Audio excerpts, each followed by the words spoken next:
Dear Master Harstem, I really need to complain about lurkers. I played my kind of freestyle in this game, which worked quite good for the start. Going for a pretty successful mid-game aggression, forcing the Zerg into a lot of units, trading well. My macro wasn't spot on in this time span, but I dealt the damage to equalize the lack of macro.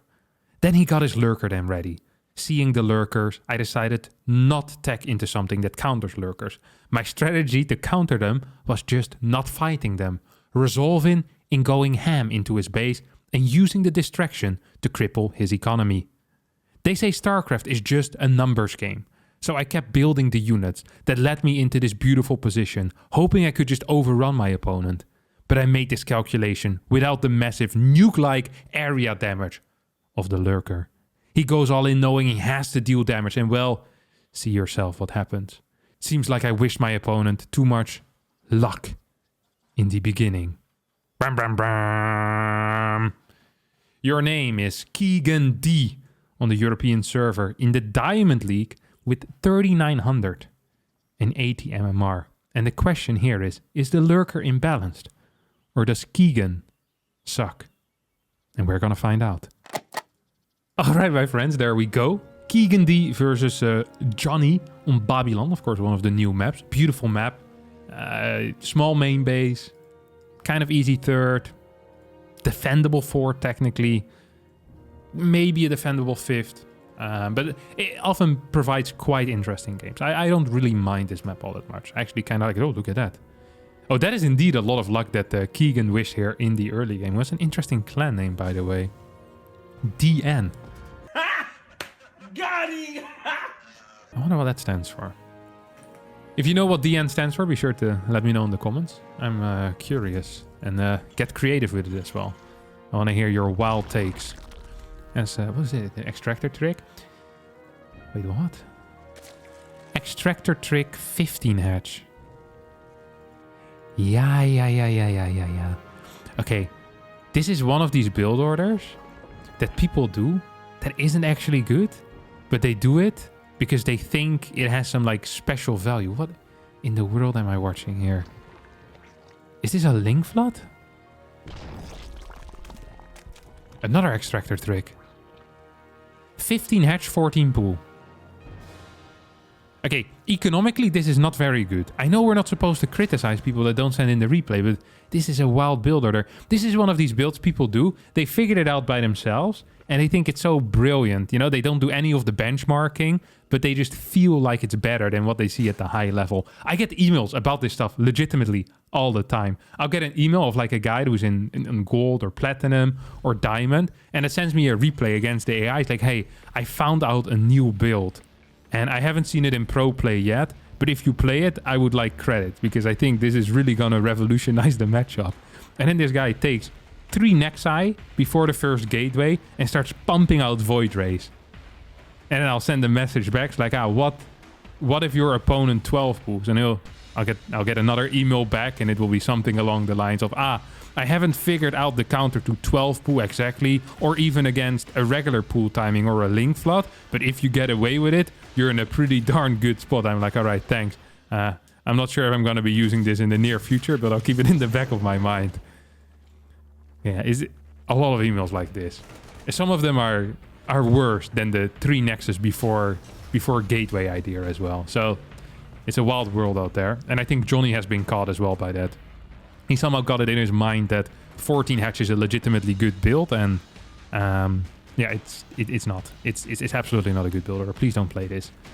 Was there a Reaper here? Did I miss a Reaper?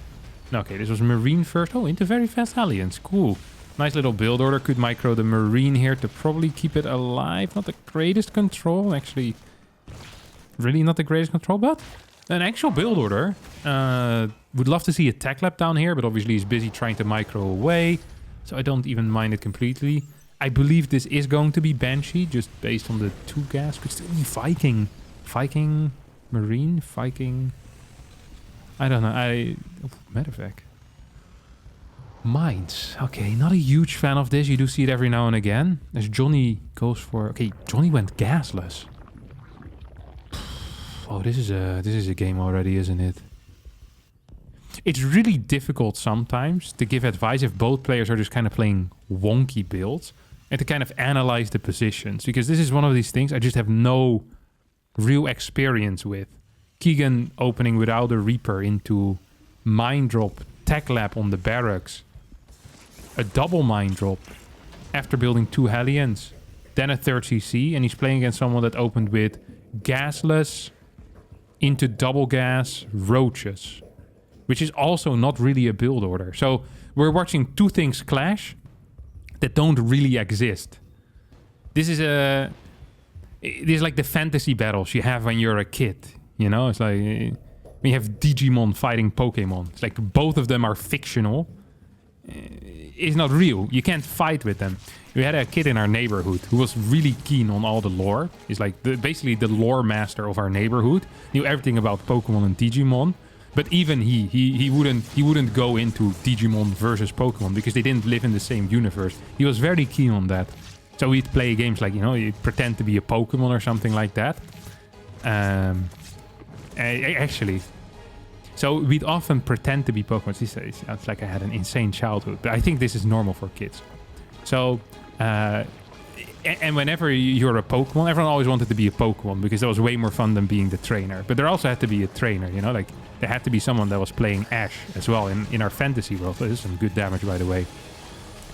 But no one wanted to be the trainer. So the lore master always ended up being the trainer, because he was the only person that was truly attached to the idea that Pokemon would be completely wild in the head if there wasn't a trainer. Everyone else like, well, we could just be Pokemon by themselves. Don't need a trainer. I just realized it had nothing to do with StarCraft. This is a good mine drop though, and it killed a lot of workers.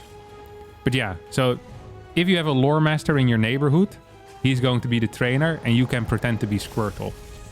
Don't let your dreams be dreams, my friends. The future is yours.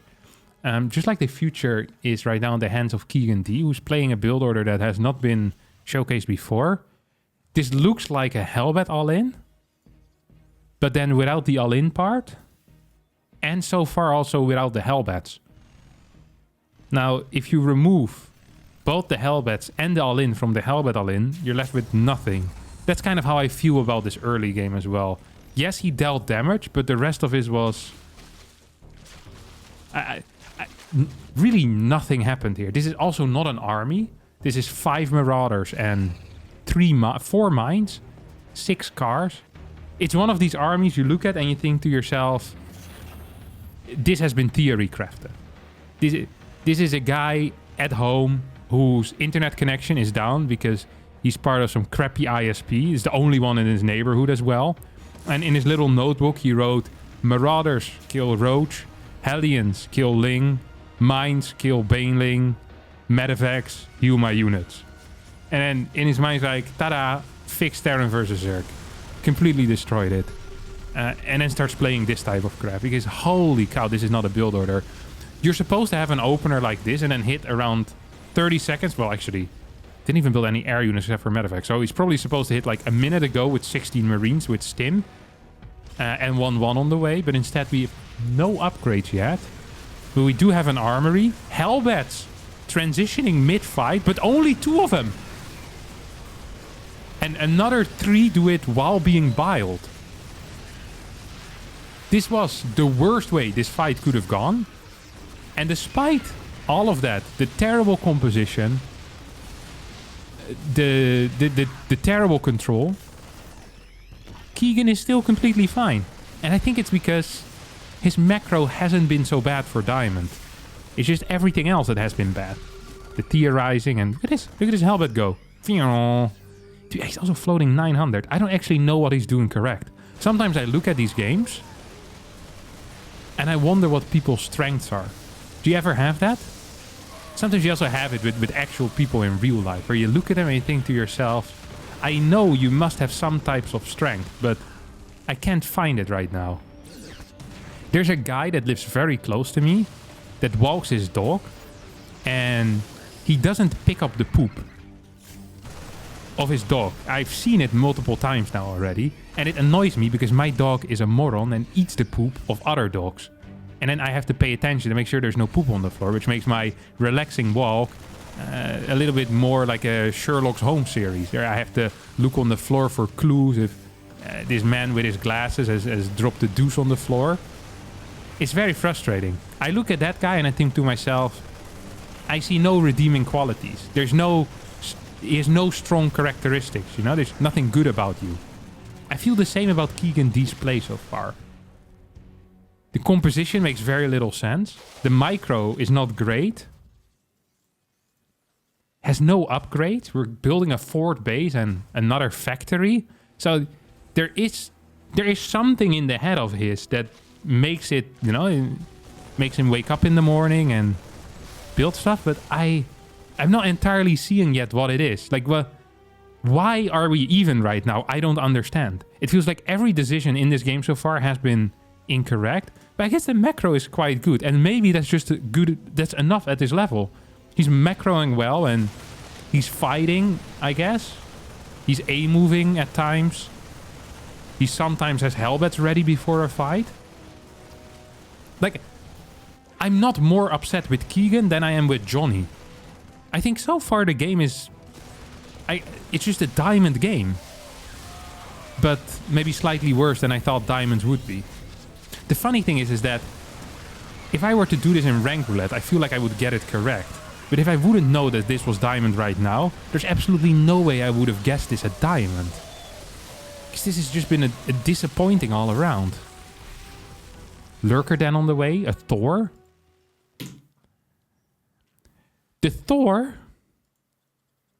is not a counter to Roaches and Hydras. The Thor is a counter that specifically targets Mutalisk or Broodlords. These are the two scenarios in which I am willing to see a Thor. These are the only two scenarios in this entire matchup.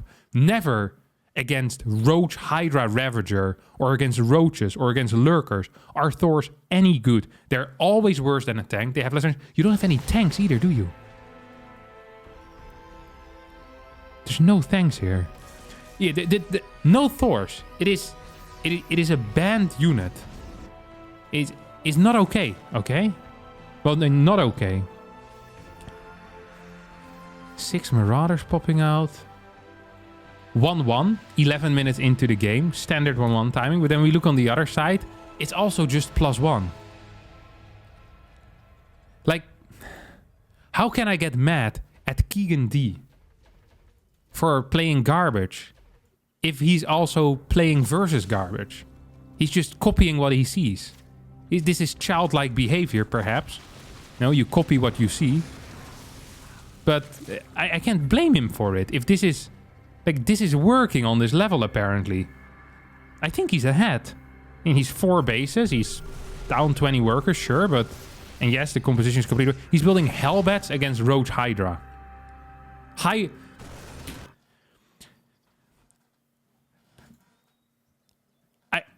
just don't quite understand where in your mind the Hellbat Thor combination from the factory is the ultimate unit that you want here.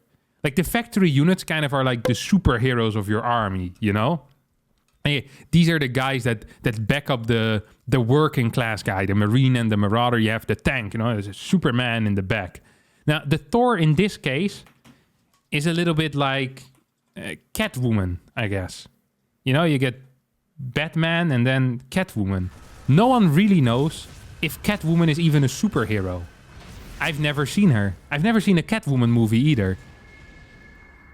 And that's what the Thor is as well in this situation. It's like, you know, you're in trouble, your city is being attacked by some evil villain, and Catwoman shows up. And you're like, well, couldn't you have sent over Batman or Superman or one of the guys that goes invisible and you just, you know, can run very fast, you know, just anything else. I don't think someone with kitty ears... I don't even know what the powers are. Maybe can jump higher. Has 9 lives.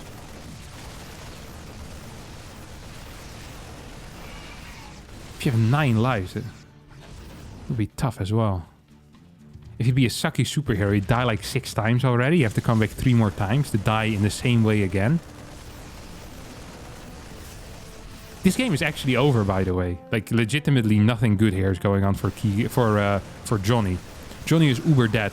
He has 66 drones. He has no upgrades. He's losing to someone building Hellbat Marine Marauder Thor. Like, this has to be the worst day in Johnny's life. Johnny came home from work after a long day of filling numbers in a spreadsheet, in Excel or Google spreadsheets. He's a marketing genius, Johnny, but undervalued at his company. Came home, wanted to play a couple of games. Yes, he's not the greatest, but he loves building roaches and hydras. Then he's getting beaten by some guy without medevacs. This guy has no medevac. Okay, 3 medevacs. They're all in the main. No medevacs. Just messing Hellbats because he thinks the Hellbat looks cool. Keegan D doesn't actually think about unit counters. He just builds the units that look the sickest. So the Thor is big. The Hellbat has fire. Let's build those. And right now, Keegan D is in a position where it's legitimately impossible. But actually impossible to lose the game.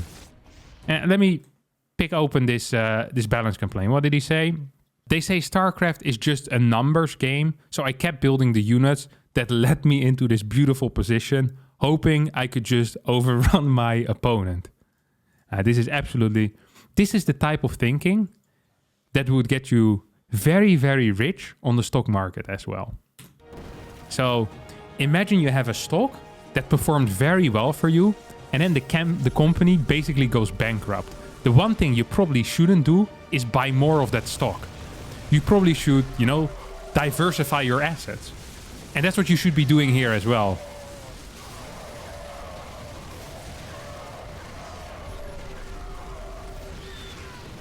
Okay, I think that even if you would have diversified your assets here, if you would have Ghost, for example, or tanks, if you would have move commanded into 6 lurkers like this, I don't think it actually matters. This is the stock equivalent of forgetting the password to your account and not having a backup email attached to it and having it attached to a fake name as well because you thought it would be funny. This was legitimately the worst fight in the entire world. That was 90 supply that just went down.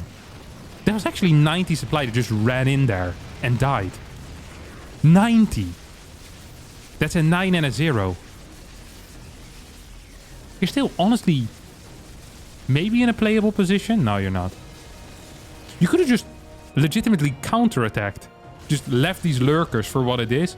Build 2 liberators, 1 tank, and keep your... How is the response to get more Hellbats? At this point, I don't understand. I actually don't understand that at all. Because you said what led you to this beautiful position is what you're going to continue building. Now you're in a crap position and you're still building those units. Unless your plan is to completely run by everything, basically, I don't really see how you're planning on engaging with the lurker. Your position is significantly worse than before, and you're getting the same army. If you couldn't win with 190 supply against 84, how are you going to win down 15 supply? That doesn't make a whole lot of sense to me. It just doesn't.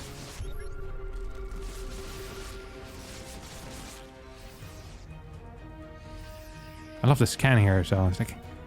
Just analyze the situation. As I look at this, I 1, 2, 5 lurkers, 6 lurkers, lots of hydras. Don't think I can fight that.